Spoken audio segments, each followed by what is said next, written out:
Jai Hind everyone. Today we are going to start the chapter Arithmetic Progression of class 10th. तो सबसे पहले हम क्या करते हैं, अरिथमेटिक प्रोग्रेशन की मीनिंग समझते हैं. The word arithmetic, what does it mean? Arithmetic का मतलब होता है नंबर्स से. मैथमेटिक्स की वो ब्रांच जिसमें हम नंबर्स के बारे में डील करते हैं, नंबर्स के मैनिपुलेशन के बारे में डील करते हैं, उसको हम अरिथमेटिक बोलते हैं. And what is the meaning of progression? Progression का मतलब है प्रोग्रेस करना. जैसे पहले हमारे पास एक पिलर था छोटा सा, फिर हम प्रोग्रेस किए, फिर हम प्रोग्रेस किए, हम बढ़ते ही चले गए. तो दिस इज़ कॉल्ड प्रोग्रेशन.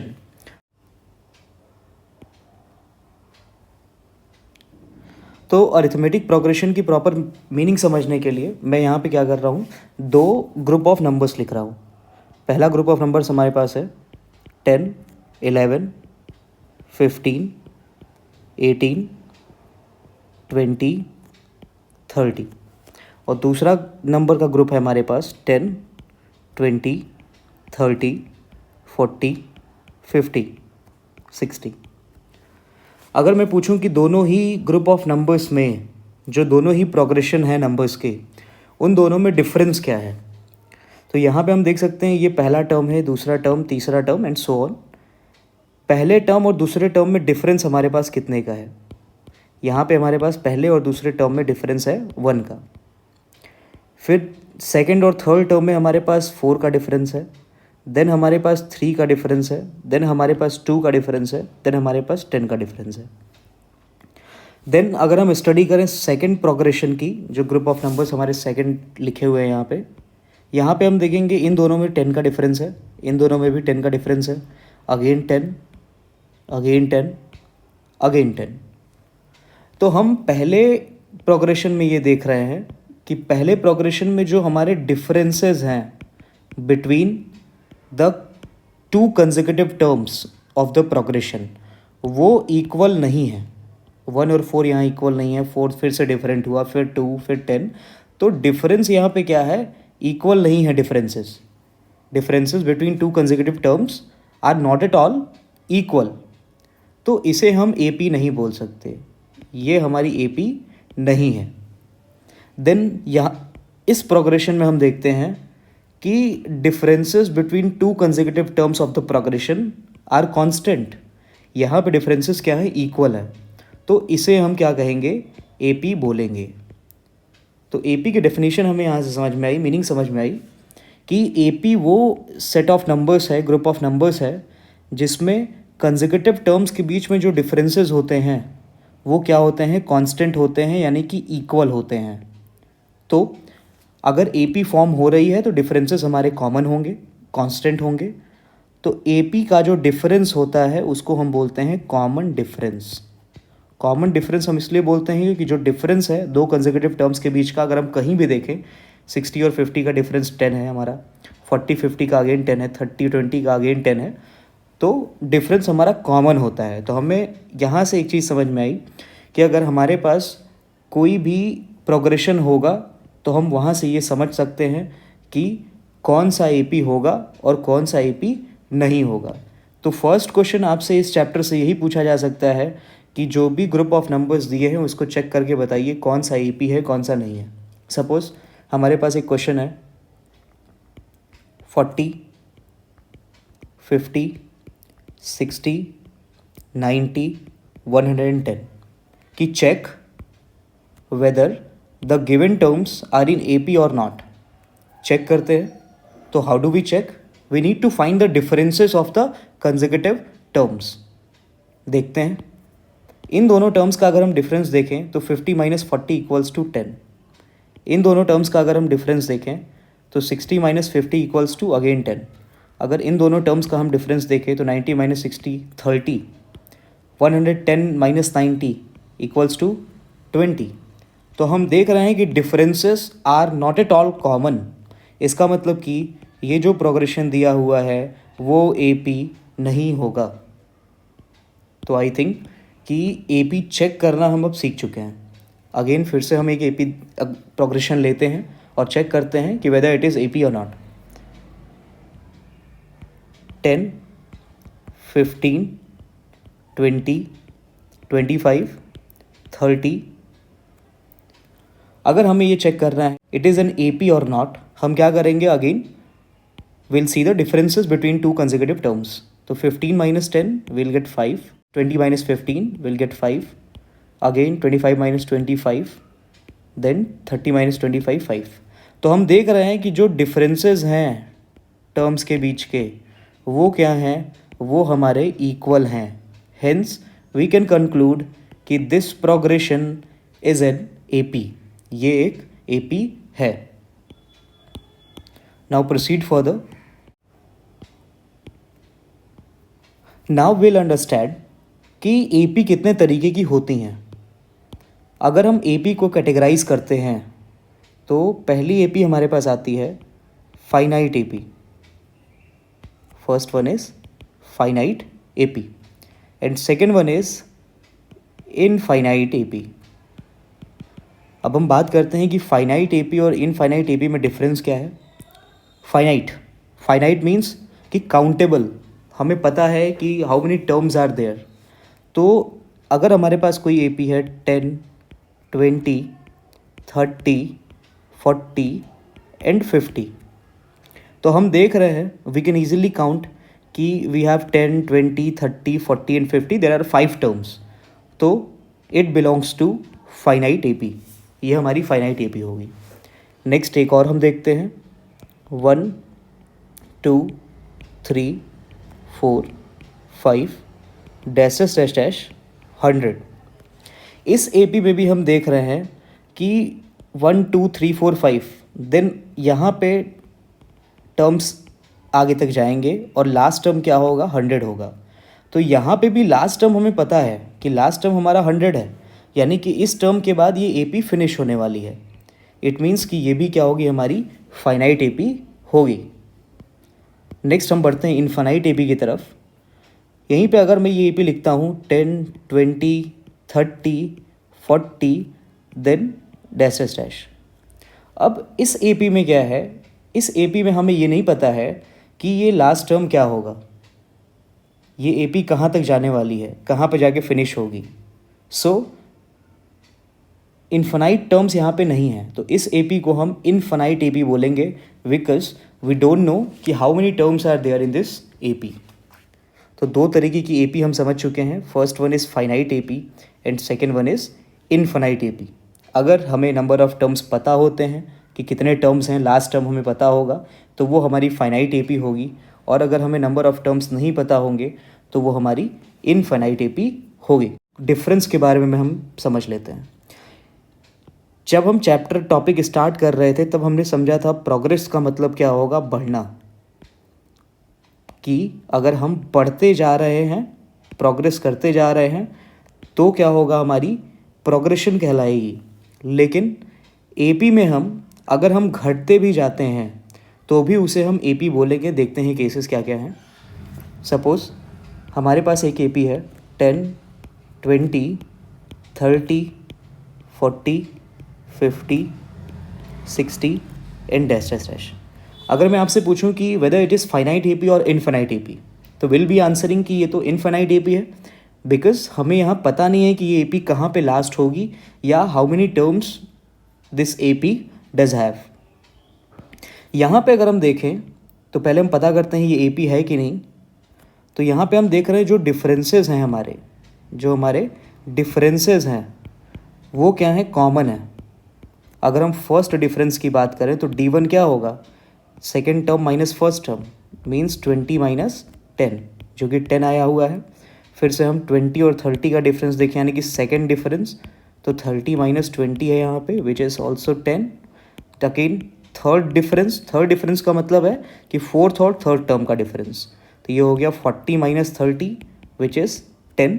तो यहाँ पे हम देख रहे हैं कि हमारे जो डिफरेंसेस हैं ये कॉमन हैं, तो ये AP होगी. ये प्रोग्रेशन क्या है, AP होगा. ओके. तो यहाँ पे हमने क्या देखा कि ये जो AP है, यहाँ पे जो हमारा कॉमन डिफरेंस आया है, कॉमन डिफरेंस हमारा क्या है, पॉजिटिव है.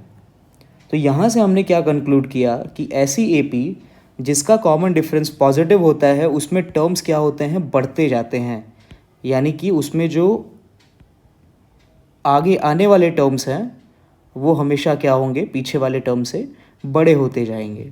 तो अगर डी हमारा क्या है, पॉजिटिव है, तो हमारा कंक्लूज़न यहाँ से ये निकला कि डी अगर हमारा पॉजिटिव है तो हमारी जो ए पी होगी वो क्या होगी, इंक्रीजिंग ए पी होगी, जैसा कि हमने लास्ट एग्जाम्पल में देखा था।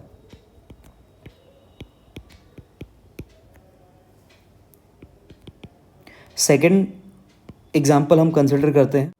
यहाँ पे हम इजीली देख सकते हैं कि ये भी हमारी ए पी है। अगर हम डिफरेंसेस देखें तो D1 हमारा क्या होगा, D1 होता है second term minus first term, so 90 minus 100 equals to -10। अगर हम सेकेंड डिफरेंस की बात करें तो सेकेंड डिफरेंस क्या है हमारा, थर्ड टर्म यानी कि 80 और सेकेंड टर्म यानी कि 90, तो 80 माइनस 90 अगेन -10। D3 की अगर हम बात करें तो D3 हमारे पास है 70 माइनस 80, अगेन ये -10 आएगा, और आगे भी हम देख रहे हैं कि -10 ही डिफरेंस है। तो यहाँ पे हम देख सकते हैं कि ये हमारा क्या है, कॉमन डिफरेंस है, कि डिफरेंसेस जो हमारे हैं वो क्या है, कॉमन है, यानी कि सेम है। तो ये भी ए पी हमारी है, लेकिन इस ए पी में क्या है, डी हमारा नेगेटिव आ रहा है। डी हमारा जो आया वो था -10। तो हमने यहाँ से सीखा कि जो हमारा डी है वो नेगेटिव भी हो सकता है। अगर डी हमारा नेगेटिव होगा तो जो नंबर ऑफ टर्म्स हैं वो क्या करेंगे, घटते जाएंगे, यानी कि जो आगे आने वाले टर्म्स हैं वो अपने पिछले टर्म से क्या होंगे, कम होंगे। तो अगर कोई भी ए पी गिवन है जिसमें डी हमारा नेगेटिव है या वो ए पी घटती जा रही है, तो ये हम समझ सकते हैं कि अगर ए पी घट रही है, आगे वाले टर्म्स कम हो रहे हैं, इसका मतलब कि जो हमारा कॉमन डिफरेंस है वो नेगेटिव होने वाला है। थर्ड हम लेते हैं, इस ए पी में हम देख रहे हैं कि all the terms are equal. तो अगर हम कॉमन डिफरेंस की बात करें तो कॉमन डिफरेंस हमारा क्या होगा, ज़ीरो होगा। तो कॉमन डिफरेंस अगर हमारा ज़ीरो है, यानी कि सारे टर्म्स हमारे क्या हैं, ए पी के इक्वल हैं। तो ये तीन केसेस हमने देखे कि डी हमारा पॉजिटिव भी हो सकता है, डी हमारा नेगेटिव भी हो सकता है, और डी हमारा ज़ीरो भी हो सकता है। तीनों को हम समझ लेते हैं। जब हमारा डी पॉजिटिव होगा तो जो ए पी होगी वो बढ़ती जाएगी, आगे आने वाले टर्म्स क्या होंगे, बढ़ते जाएंगे। जब हमारी ए पी का डी नेगेटिव होगा तो जो टर्म्स होंगे आगे आने वाले वो घटते जाएंगे, और जब हमारा डी क्या होगा, ज़ीरो के इक्वल होगा, जो कि हमारा थर्ड केस है, तो सारे के सारे टर्म्स ए पी के क्या होंगे, इक्वल होंगे। नाउ हम आगे मूव करेंगे फार्मूला डेवलप करने के लिए। फार्मूला डेवलप करने की ज़रूरत क्यों पड़ी? अगर मैं आपको बोलूं कि हमारे पास एक ए पी है जिसका फर्स्ट टर्म है, हम हमेशा से फर्स्ट टर्म के लिए नोटेशन यूज़ करते हैं ए, और कॉमन डिफरेंस के लिए हम यूज़ करते हैं स्मॉल डी। तो अगर कोई भी ए पी है, सपोज़ मैंने एज्यूम किया कि उसका फर्स्ट टर्म है 10 और कॉमन डिफरेंस है 5, तो हम ए पी कैसे बनाएंगे? तो ए पी का फर्स्ट टर्म और कॉमन डिफरेंस अगर हमको पता हो तो हम कोई भी ए पी आसानी से डेवलप कर सकते हैं। तो पहला टर्म है 10, तो फर्स्ट टर्म हम रखेंगे 10।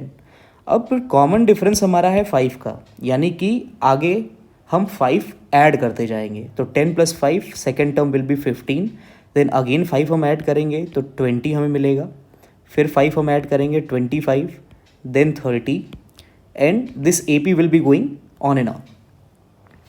अगर हमसे कोई एक क्वेश्चन पूछे, अगर हमसे कोई पूछे कि इस ए पी का 1000th टर्म क्या होगा, इस ए पी का 1000th टर्म क्या होगा, तो क्या हम 1000 तक काउंटिंग करते जाएंगे, +5 +5 +5 करते जाएंगे और देखेंगे कि 1000 बार एडिशन करने के बाद हमें क्या मिलता है? नहीं, प्रैक्टिकली ये बहुत टाइम टेकिंग प्रोसेस होगा। तो इसके लिए हमने एक सॉल्यूशन निकाला, जिसके लिए हमने क्या किया, फार्मूला डेवलप किया। फार्मूला के बारे में थोड़ा सा देख लेते हैं। सपोज़ मैं क्या एज्यूम कर रहा हूँ कि first term of the A P क्या है, हमारे पास ए है, और कॉमन डिफरेंस उस ए पी का क्या है, डी है। कि let's take an A P whose first term is A and common difference is D. तो हमारी ए पी क्या होगी, ए पी हम ए पी को डेवलप करते हैं। तो फर्स्ट टर्म हो गया ए। अब सेकेंड टर्म फाइंड करने के लिए हमें कॉमन डिफरेंस ऐड करना पड़ेगा। तो second term will be A plus D, then इस ए प्लस डी में फिर से डी हम ऐड करेंगे तो will be getting a plus 2d, similarly A plus 3d, next one will be A plus 4d and so on. ये आगे की तरफ चलता रहेगा। अब हम ऑब्जर्व क्या कर रहे हैं कि फर्स्ट टर्म में केवल अकेला ए है, सेकेंड टर्म में हमने ए में डी को ऐड किया है, थर्ड टर्म में हमने ए में 2d को ऐड किया है, फोर्थ टर्म में हमने a प्लस 3d ऐड किया है, फिफ्थ टर्म में हमने a प्लस 4d ऐड किया। तो अगर कोई हमें बोले कि 1000th टर्म निकाल करके दिखाओ, तो 1000th टर्म के लिए हम फॉर्मूला क्या लिखेंगे? जैसे कि हम देख पा रहे हैं, सेकेंड टर्म के लिए हमने a में 1d ऐड किया है, थर्ड टर्म में हमने 2d ऐड किया है, फोर्थ टर्म में हमने a में 3d ऐड किया है, फिफ्थ टर्म के लिए हमने 4d ऐड किया है। तो 1000th टर्म के लिए हम a में एक कम यानी कि 999d ऐड करेंगे। सिमिलरली अगर कोई हमसे पूछे कि 200th टर्म का फॉर्मूला क्या होगा, कि इस AP का 200 टर्म निकाल के दिखाइए, तो a 200 की वैल्यू होगी, a में हमें क्या करना है 200 माइनस 1 यानी कि 199, तो 199d हम क्या करेंगे a में ऐड करेंगे।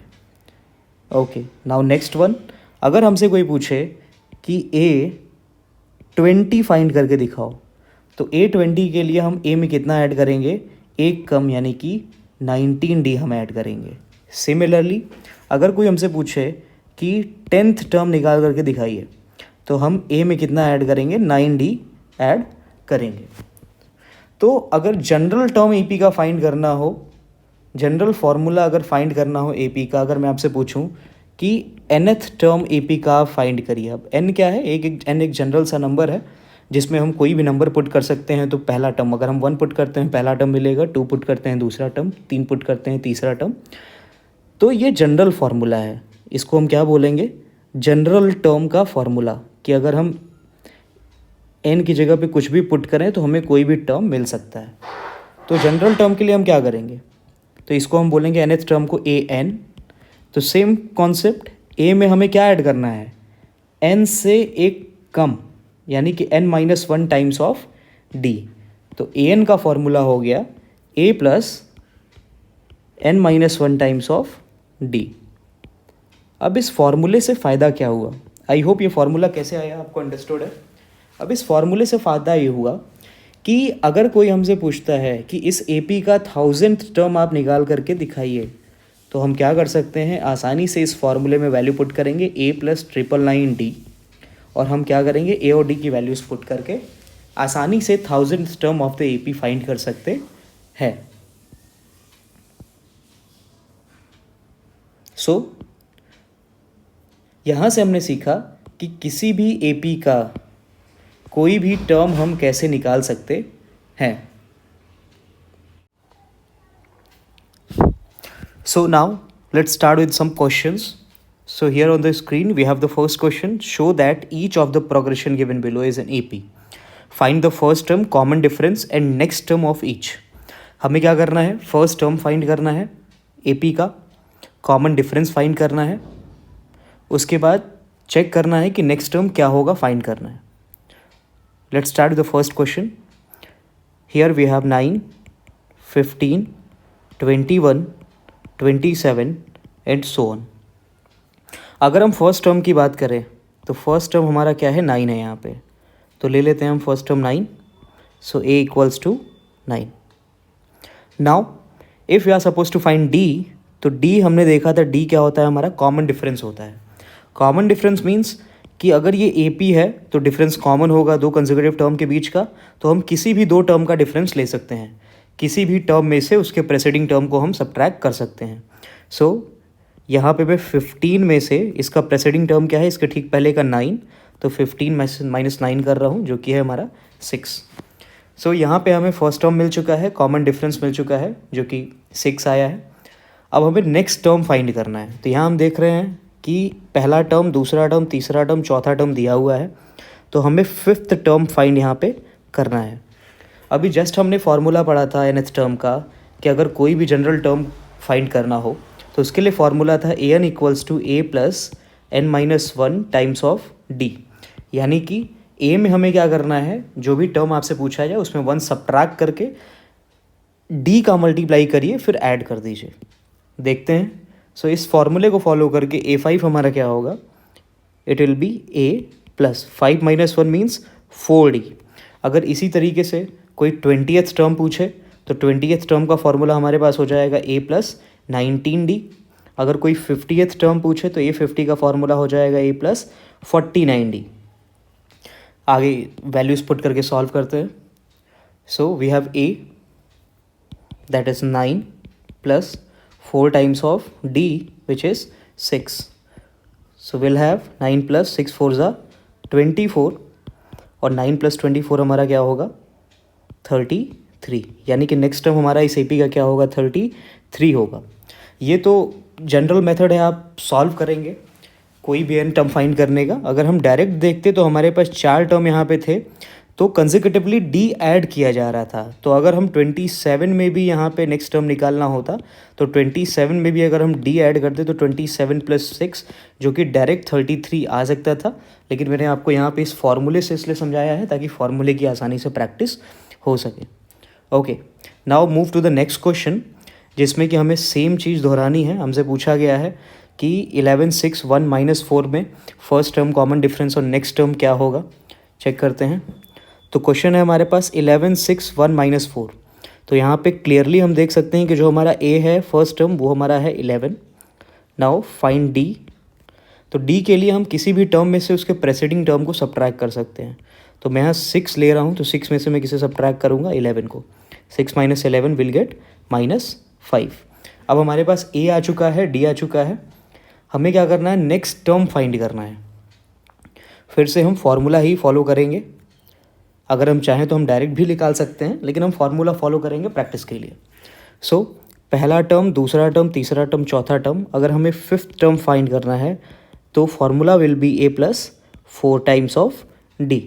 इस पर हम पुट करेंगे here a equals to 11 plus 4 times of d, d is -5।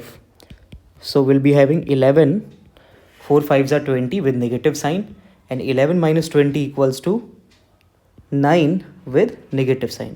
तो यहाँ पे जो हमारा फिफ्थ टर्म होगा वो -9 होगा। और अगर हम डायरेक्ट भी देखें तो -4 इसके ठीक पहले का टर्म था। तो अगर हम d को फॉलो करें यानी कि -5 नेक्स्ट टर्म में करना होगा तो यहाँ से भी हमारे पास -9 डायरेक्टली आ जाएगा। आई थिंक ये फॉर्मूला nth टर्म का आपको क्लियर है and how will use this formula in the questions, ये हमें समझ में आ चुका है। अब हम चलते हैं हमारे नेक्स्ट क्वेश्चन की तरफ। यहाँ पे क्या है, हमारे पास एक AP दी हुई है, क्लियरली बोला गया है कि ये AP है 9 13 17 एंड 21। इसका फर्स्ट टर्म क्या होगा? अगर मैं फर्स्ट टर्म की बात करूँ तो यहाँ पे क्लियरली दिख रहा है कि फर्स्ट टर्म हमारा 9 है। अगर हम D की बात करें तो D किसी भी टर्म में से अगर मैं यहाँ पे 21 पिक कर रहा हूँ तो 21 में से उसका प्रेसिडिंग टर्म सब्ट्रैक्ट करना होगा जो कि यहाँ पे क्या है 17 है। तो 21 माइनस 17 इक्वल्स टू 4। अब हमें 20th टर्म फाइंड करना है। वी नो द फॉर्मूला कि 20 टर्म अगर फाइंड करना है आपको तो आपको a में कितना ऐड करना होगा 19 टाइम्स ऑफ d। पुट करते हैं what is a equals to 9 plus 19 times of d which is 4। 19 4 ज़ा 76। So 9 plus 76 and 76 plus 9 equals to 85। Now इसी का सेकंड क्वेश्चन चेक करते हैं। हमारे पास AP है -40 -15 10 एंड 35। तो here first term a equals to -40। Now find d। d हम कैसे फाइंड करते हैं, किसी भी एक टर्म को ले लेते हैं। तो मैं यहाँ पे 35 ले रहा हूँ। 35 में से उसका प्रेसिडिंग टर्म हम सब्ट्रैक्ट करेंगे तो 35 का प्रेसिडिंग टर्म है, उसके ठीक पहले का टर्म है 10। तो 35 minus 10, 35 minus 10 equals to 25। Now we are suppose to find A15। 15th term हमें फाइंड करना है। A15 का फॉर्मूला हमें पता है a plus 14 times of d। What is a -40 plus 14 times of d, d is 25। Here -40 अगर हम 14 times of 25 करें तो 25 4 ज़ा 100, 0 कैरी 10, 25 1 ज़ा 25 and 10 will get 35। So here will get 350 and 350 minus 40 equals to 310। तो यहाँ पे हमारा जो 15th टर्म होगा वो होगा 310। Now move to the next question. यहाँ पे हमारे पास क्या है, फाइंड द nth टर्म। अब यहाँ पे कोई टर्म आपसे नहीं पूछा गया है रैंडम, यहाँ पे आपसे पूछा गया है जनरल टर्म क्या होगा। nth टर्म मीन्स कि आपसे पूछा जा रहा है कि जनरल टर्म यहाँ पे क्या होगा। जनरल टर्म का मतलब है कि ये n के फॉर्म में एक लीनियर इक्वेशन आने वाली है। जनरल टर्म का मतलब है कि अगर उसमें n की जगह पे हम कुछ भी पुट करेंगे तो हमें वो टर्म मिल जाएगा। If we are putting n equals to 2, तो we'll get the second term. If we put n equals to 30, we are going to get 30th term. Same formula से चलते हैं हम। nth टर्म का फार्मूला हमारे पास होता है a plus n-1 times of d। यहाँ पे अगर हम फर्स्ट क्वेश्चन की बात करें तो हमारा जो a है वो है हमारे पास 5, और अगर हम d की बात करें तो किसी भी टर्म में से उसके प्रेसिडिंग टर्म को हम सब्ट्रैक्ट करते हैं। तो मैं यहाँ 11 ले रहा हूँ, तो 11 का जो प्रेसिडिंग टर्म है वो है 5, तो यहाँ पे हम 11 में से 5 को सब्ट्रैक्ट करेंगे। 11 माइनस 5 इक्वल्स टू 6। यहाँ पे हमें a मिल चुका है, हमें d मिल चुका है। पुट करते हैं 5 a की जगह पे और d की जगह पे हम पुट करेंगे 6। सॉल्व करते हैं 5 plus 6 into n equals to 6n minus 6 1 जा 6। 6n एज इट इज़ होगा एंड 5 माइनस 6 हमारे पास आएगा -1। तो ये हमारे पास आ चुका है nth term general formula 6n-1। इसी तरीके से हम आगे भी क्वेश्चंस को कर लेंगे। अब यहाँ पे हम एक चीज़ चेक कर सकते हैं कि यहाँ पे हमारा जो nth टर्म का एक्सप्रेशन आया है, जो जनरल फार्मूला आया है वो आया है 6n-1। क्वेश्चन में हम देख रहे हैं, क्वेश्चन में हमारे पास AP है 5, 11, 17 और 23। जो फोर्थ टर्म है हमारे पास वो है 23। देखते हैं इस फॉर्मूले में फिट करने पे वो वर्क करेगा या नहीं। सो A4 इक्वल्स टू, तो 6n-1 लिखा था, यहाँ पे n की जगह पे हमें क्या पुट करना है 4, तो 6 4 ज़ा 24 एंड 24 - 1 इक्वल्स टू 23, जो कि AP में है। इट मीन्स कि जनरल फार्मूला वर्क करेगा। n की जगह पे अगर आप कुछ भी पुट करेंगे रैंडम वैल्यू, नेचुरल नंबर कोई भी, तो वो टर्म आपको मिलेगा। So I hope this video will help you to deal with the questions of AP। जो भी बेसिक क्वेश्चंस थे वो हमने देखे। हम फिर से रिकॉल करते हैं कि हमने इस वीडियो में क्या क्या देखा है। तो सबसे पहले हमने देखा कि AP को चेक कैसे करते हैं कि AP होगी कि नहीं।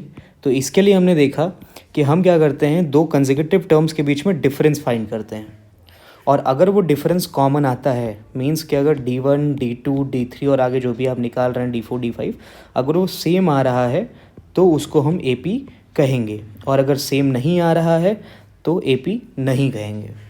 नाउ फिर हमने nth टर्म का फॉर्मूला फाइंड किया कि अगर आपसे कोई पूछते AP दे करके, यही जो AP आपके पास सामने दिख रही है, कि इस AP का 100th टर्म निकाल, तो उसके लिए क्या किया गया था कि हमने एक जनरल फार्मूला फाइंड किया था an equals to a plus n-1 times of d, जिससे कि हम AP का कोई भी टर्म फाइंड कर सकते हैं।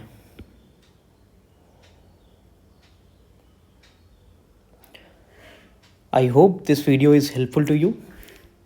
Thank you for the day.